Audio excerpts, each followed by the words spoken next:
What is up? What is up? What is up, everyone? Closing Page Chillcast, episode 8, I believe. I've been insanely busy, Ryan, as you know, this week. When I say this week, bro, I feel like I'm in last week still. But anyway, I've hardly been doing that much on Closing Page reviews. So what? Any news from your side? What you've been seeing? Yeah, I was actually having an interesting conversation. It was yesterday with someone who they're working with us in like Level Up, so we're like super hands on with the sales process. And they sent over a couple calls to review. And my feedback was kind of interesting because I was like, I think it's a good sales call regarding like what is conventionally taught. I think it was like a cold word type script, like any NEPQ and stuff like that. But it was a really good example of like I think of what we talk about, where it's like you can have what we'd consider a good call with those types of frameworks, but still have like the same downsides that we talk about. And so, like to give context, it was like when we say like pushing for the no, a lot of those scripts are like kind of pushing for the yes. And so there's a pretty qualified guy who's making like 150, 200K a year. And the closer just asking all the questions, like pointing toward the yes. And I could just like sit there, I was like cringing because the guy just started getting really irritated. He was like, yeah, so you want to make like 10K a month, spend more time with your family? He was like, yeah, like what? Why are you doing this? And eventually he kind of switched up on him. He was like, yeah, man, it's all like sounds good. I know you're gonna make it sound good, but like we just like talk about the price now. And like the frame completely switched with like the prospect was just getting irritated with the closer, trying to make everything sound good. And then after he said the price, he just starts firing off a bunch of objections. And so it was just very interesting dynamic and just sort of like reaffirmed why we do what we do and the way we do Shit, man. it. Probably need to listen to that. But that does highlight if you're going to use those types of, because one thing we always say, I know we shit on NEPQ and we like shit on everything, to be honest. But you obviously, it's not to say you can't be successful on calls doing the other stuff, I guess. But it's kind of self-awareness to realize I'm asking these questions and I've done it 2 times now and I'm getting these types of short answers. There's got to be a fucking reason there. Maybe I should figure this bit out instead of going 3, 4, 5, 6 questions of that. For the guy to go, right, listen, I had enough of this bullshit. Yeah. What's the fucking price? Yeah. And you make a good point. It's not to say like anything's we shit on a lot of stuff. Not to say it's like objectively wrong and like you're not going to be successful with it because obviously people are and people still do it. But it's just like a perfect example. I was listening to the call of like asking all these questions with obvious answers, like making everything sound so great, but like prospects, I think, just sort of get like that. It's kind of like a red flag for some people. It's like, yeah, this guy's going to make his program seem amazing, but not talk about any downsides. Talk about how great it is, how amazing it is, and ask these questions like wouldn't it be so great if you're making 10K a month, spending more time with your family instead of working that 9 to 5 job that you hate? And it's like, yeah, like, and they keep answering questions like that. I think that their sales resistance comes up. And again, it's not to say that you can't still like close people there and like handle those objections, but I think a lot of times people don't really know what they're doing and just sort of accidentally set themselves up for failure. And so it was an interesting call to listen to. Did he ask at the start? Because this is what I also think. Do you know when a lot of times we'll ask people to say, hey, John, what are you, anything you're hoping to get from the call? And I'll maybe direct it in that sense. Sometimes when you say that to those type of people who just fucking know what they want, they know it's about something in particular, they'll tell you right there and then, and that's your signal to go, oh shit, the guy's straight up front, he knows. Maybe I'll just go into that first.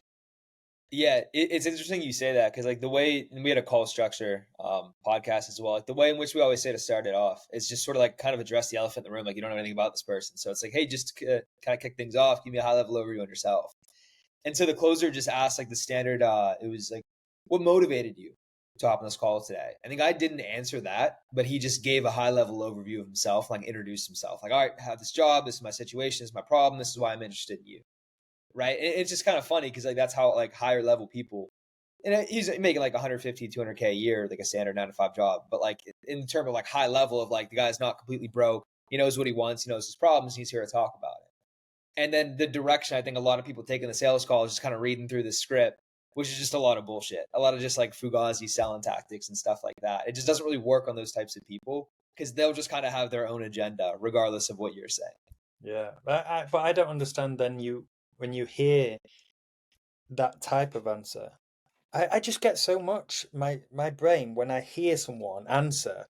I get all these words, and then I also get how they say it, how the tonality, and I just straight away I'm like, Mhm. okay, dealing with this type of person, okay, dealing with this, and then Yeah. that will change like what I guess how I approach it. But he didn't ask what are you hoping to get from the call? No. I mean, like I said, like this was a more of like a conventional sales script he was using. He's working with us now, so we're gonna kind of switch things up a little bit. But I think like the closer did a good job with what he's giving with like that sales process sales managers want him to do. And so, like I said, it was just interesting to look at where it's like there's a million different things that I would do differently, and then you just sort of watch those problems pop up. And so, like to answer your question, no, it wasn't more of like a what are you hoping to get out of this call. Just sort of like proceeded with that selling, cost of inaction, scarcity, urgency type of questioning, which is interesting. Okay, I get it.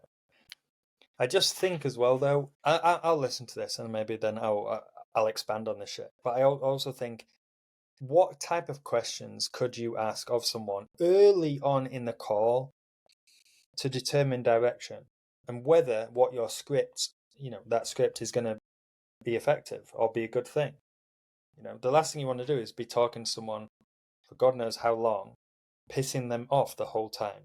And they answer you because generally they don't want to create tension. They don't want to have a awful time on the phone and fuck you off and piss you off or upset you. So they just go along with your bullshit until they lose that short fuse and say, just fucking tell me the price. However, that's why I look back to start. I'm like, hey, so if we went into this call and just the first thing we said was, hey, John, so cool. Before we get into things, anything you're hoping to get from the call, and I'll possibly direct it. And then he goes, yeah, do you know what? Honestly, I just need to know the price. And you go, fucking hell, this is gonna be great. Price. For sure. No, I think that like, what are you hoping to get out of this call question is just works perfectly on people who like know what they want. Like they have a direction, making good money, especially you're selling like a B2B service that's expensive to CEOs. Like they know what they want. They know what they're looking to get from this conversation. And so the more you can open things up and like direct it in that way, as opposed to just like your conventional selling questions, I think the less friction you're going to have and like the easier time you're going to have closing people, and Shit. Yeah, man. 100%. 100%. But that's why the flexibility as well, in terms of that's difficult though. You've got to have flexibility in terms of how you sell. The issue I think with those types of Cole Gordon, NEPQ stuff is, what do you do if it's not that type of person and they don't like those questions? Like if you asked me, bro, I got on a call with you, how will you feel if you don't make a decision and you don't make your 10K a month? Bro, I would be so pissed at you. yeah. It's a good point because, like I said, I think it works to some capacity. And a lot of those coaching programs, maybe they're tailored toward people that don't have a ton of money, like not necessarily always on sales calls, not aware of those tactics, like less sophisticated buyers. And maybe it does work on them, but it's like you get a CEO on the phone, the guy making, lots of money, been on sales calls, probably have a sales team. I remember taking calls to people who run multi-million-dollar sales teams and shit. And it's like you can't ask them those questions. Like they're so fucking stupid. And they're just going to think you're an idiot. They're never going to close. Which is really funny. So then, why don't we have, when I say we, people have this flexibility? It's like, guys, cool, you can put a script together, but it's quite obvious that that's not going to work on these people. So you're going to need another script to be able to switch to quickly. Or maybe you just simply ask things and do things in a way that would work on those guys, but on those guys too. That's the closed and paid way. So everyone buy the fucking course now. It's funny too because I used to sell in those offers, right? Like years ago, and like I'd have like the offer owner, excuse me, like listen to the calls and stuff like that. I'm like, yo, this guy was came in like really hot, really heavy. He's kind of pissed at us a little bit. And like sometimes they'd be like, yeah, probably not a good fit, whether you just kind of push them off the call. But there's never any sort of like frame dynamic, frame battle there. Where like more times than not, they'd be like, oh, well, you should have like asked about his pains and then talked about his goals. And it's like, oh yeah, that's right. I didn't talk about his goals enough, and shit like that. Like that's gonna have any effect on like those A type of personalities.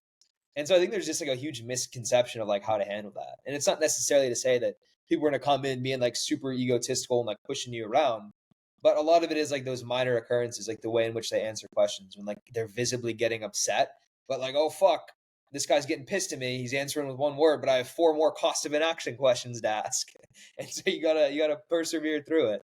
And I just think that's like a funny dynamic that I see all the time, but like no one gives a diagnosis to it. Bro, it's like fucking, what do you call it? Nails on a chalkboard type shit. Yeah. We were discussing though today as a group, when you're speaking to those people, it's something that's really fucking effective that I wanted to write about, and do you know what, I'll just talk about it now, is when you're speaking to those people, right, it's really, there's 2 effective things that you need to be aware of. It's your speed to response, okay? So when you ask a question, and they, like, you have a script question, and you ask it, right? You can get away with any question. If you've got a good response, your speed of response to what they say. So if they think it's stupid and they have a weird response, you can still do okay. But it comes down to your speed of response to that to get back the upper hand. Right? That's the little frame battle. Mhm. And I was we practice this all the time as a group. And what people do is they're thinking ahead of the next fucking question. So that anything that returns in terms of an answer, if it's quite a smart aleck comment from them, or it's going off in a different direction, they have got they're all looking at the next question. So now you're stuck, and now you fill the silence with, yeah, okay, so, and now it's like a lion with some fucking zebra in the road who's injured. Like, that's subconscious. They'll just jump on you because you look weak as hell. And so if you can get good at speed of response with no stopping, no being polite, then you can get away with shit questions a lot. And that's what we were practicing. Asking a shit question, them saying something, and then just replying straight away with a quick question, you know? And it gives you time and the ability to think. The second thing that I was teaching everyone is being fucking fine with silence, bro. So when you ask a stupid question, like, because I was telling you just before this podcast, I was on a call, guy, bro. I fucked up massively. And it's not like me, but something happened and I asked a stupid question that came into my head. And I realized I fucked up. As I was saying it, it was kind of like, no. And then this guy literally jumped on my back. But I was able to turn it round because I was fine with silence. Right? So instead of thinking, shit, I've done bad, and trying to defend, I just sat in silence and looked at him. And he created tension because he jumped on me, right? And so in my mind, I was kind of like, oh shit, the guy's jumped on my back, and I stayed silent and looked at him. Maybe 1.5 seconds, bro. But it was too much for him. As in, he thought probably, oh, I stepped too far. Now he jumped in and just explained what he had done and why and blah, blah, blah. And so I was like, oh shit, silence is a killer too. So if you can either a speedy response or be fine with silence to think instead of thinking, yeah, Richard, okay, then you're cool. Mhm. Those 2 things. Yeah, like I don't think it occurs to most people to like have something not even like prepared, but like they're not thinking of a call in terms of like frame dynamics. They're just thinking like, oh, this guy's getting pissed. I know he's not going to close. And they'll just like keep reading through their script, keep going about it, like not challenging it, not addressing it, not pushing back, and then just waiting for its like rear its ugly head at the end of the call. You know, which is always interesting because like I'll be sitting there watching it, like this guy will be like, they'll talk about like things that they've like tried in the past, for example, or they'll like maybe allude to the fact that, oh yeah, I was talking to this other program, I could do it on my own, and like they'll not address it, they'll not challenge it, they'll not push it back, and maybe they continue to push for the yes, the prospect gets irritated, and then eventually those objections come up at the end. They're like, oh, how do I handle this objection? It's like, well, it's not necessarily just the objection, it's about the fact that you pissed them off, 2, you didn't get ahead of it, and 3, they just don't respect you enough and so they're just giving you objections, and they're just going to get off the call no matter what little tactic you memorize from an Instagram reel, and so like whenever I watch calls, I'm like very aware of that dynamic, and sometimes it's hard to communicate. I think if people are just like don't know what the fuck you're talking about, like they said one word at like the start of the call and you didn't address it immediately, and so you lost frame battle, and that affects the entirety of the call. But I think it's interesting for people to kind of like pick up on. Yeah. No, it is interesting, but I think people get this wrong impression that, well, they learn about it and then it's like, oh, I just lost frame. And now if you lose frame, you're fucked. The call's over. Might as well just carry on with my shit questions and get to the end of this. But I think it's quite funny how you can fuck up in a call and then pull it back just with what you say next. I think in that call that I was telling you about where I fucked up, when I went silent, it was because I just realized I needed to think of how I'm going to respond to change this, right? Because I was actually shocked at what happened. And I just lied. But the lie absolutely saved me. I didn't win, but I got back to fucking equal. And I was like, because I think I said to him, so what are the overall goals here? Bearing in mind, guys, I'd fucking asked him at the start of the call. So I knew exactly what his goals were. But he put me on the spot in the middle of the call and was like, Rich, so listen, I'll let you take the lead. God knows why he just did it randomly. And I was like, oh shit, because we've just been battling for 20 minutes. So it was kind of put me on the spot. So I just went, oh. So what's the overall goals here? Knowing, oh shit, that was the worst thing you could ever say. And he went, I just told you what my goals were. I said this and this. Right, so he stepped forward to attack. And so in my mind, I was like, monumental error. Sit and just look and think. He thought I was looking at him to question, I can't believe your actions. Where in reality, I was just going, oh shit, what the fuck do I say? Then he jumped in and gave me more time, which allowed me to then think of something perfect. So I jumped in and said, John, I actually knew your goals. I just worded the question wrong. And then I accepted, right? And off we go. So yeah, maybe that's a life lesson. But the opposite of that, I think, which I see a lot of, is when he jumped on me, the natural reaction is to defend. To be like, oh, no, I did, blah, blah. What happens is they go again. Apologize. Sorry about that. Sorry. Yeah. Yeah, but you just can't do that. You can't do it. I was actually reviewing a call of a really good closer in my group, and the guy at the start and he was just this really big personality, and he came into call and he was like, so yeah, listen, I've got 10 minutes, show me what you got. It's like, if you go okay, you're fucked. If you go into the call and say, okay, perfect, so here we go, you're fucked. And we're 5 seconds in. And I was like, bro, you literally just have to ask a question back. You can't allow someone who knows it's 45 minutes call to say, hey, I've got 10 minutes, show me what you got.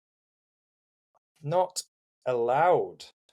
Yeah, because then you're just on their agenda at that point. You can't expect to just close them in one call or anything like that, because they're just doing whatever they want at the end. At the end, they're going to suggest to you next steps. It's like, let me talk to my business partner. Let me think about it. Let me look over the budget, and I'll get back to you. And the closer's like, well, okay. Can we schedule a follow-up call? They're like, nope. Yeah, like literally been fucked over. Yeah. But yeah, we'll wrap it up here. But I think it's so funny that little interaction can have massive effects on the rest of the call, and the opposite works as well.